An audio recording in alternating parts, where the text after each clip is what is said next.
বিশ্বাস করেন ভাই, আজ এতটাই কষ্ট লাগতেছে যে মনে করেন দুই চোখের পানি ধইরা রাখতে পারতেছি না। কি আর বলবো ভাই, মনে করেন যে এই জেবিআর স্কোয়াডটা মনে করেন নিজের হাতে বানাইছি। আপনারা যারা ওল্ড ফ্রি ফায়ার প্লেয়ার আছেন তারা হয়তো সবাই জানেন এই জেবিআর স্কোয়াডটা আপনাদের এই নাইম আলম ভাইয়ের। আর সেই জেবিআর স্কোয়াডের আজ চিতা নামে একটা প্লেয়ার, যার নাম হইতেছে শ্যাম, সে কিন্তু ইন্তেকাল করেছে। ইন্না লিল্লাহি ওয়া ইন্না ইলাইহি রাজিউন। আপনারা সবাই শ্যামের জন্য দোয়া করবেন। আর শ্যাম যদি কোনোদিন আপনাদের কারো কাছে কোনো ভুল করে থাকে, আমি শ্যামের হয়ে আপনাদের কাছে মাপ চেয়ে নিতেছি। আপনারা নিশ্চয়ই আপনারা ওকে ক্ষমা করে দিবেন।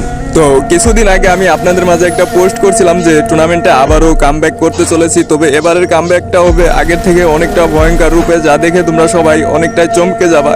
আর চমকে যাওয়ার আগে সিয়াম যে আমাদের এমনভাবে চমকে দেয় আমাদের সবাইকে ছেড়ে চলে যাবে, যা কখনোই মানার মতো না ভাই, নিজেও মানতে পারতেছি না। আর টুর্নামেন্টে আমার সকল টিমমেটের সাথে আমার কথা হয়, ওই সময় সিয়াম একটু অসুস্থ ছিল, তবে সিয়াম আমাদের বলে নাই যে ও এতটাও অসুস্থ। ও বলছিল যে ভাই আমি অসুস্থ, তবে খুব তাড়াতাড়ি সুস্থ হয়ে যাব, ইন্ডিয়া যাব, একটা চিকিৎসা আছে, অপারেশনটা করলে আমি ঠিক হয়ে যাব। তো আমি ভাবছি হয়তো ও ঠিক হয়ে যাবে, একটু যে অপারেশনের পরে আমরা আগের মতো আবার টুর্নামেন্ট খেলবো রেগুলার। কিন্তু ভাই জানি না টুর্নামেন্টটা আগের মতো আবার খেলতে পারবো কিনা। তো সর্বশেষ আপনাদের সবাইকে একটা কথা বলতে চাই, যদি সবাই পারেন এক রিকাত নামাজ পড়ে সিয়ামের জন্য সবাই দোয়া করেন।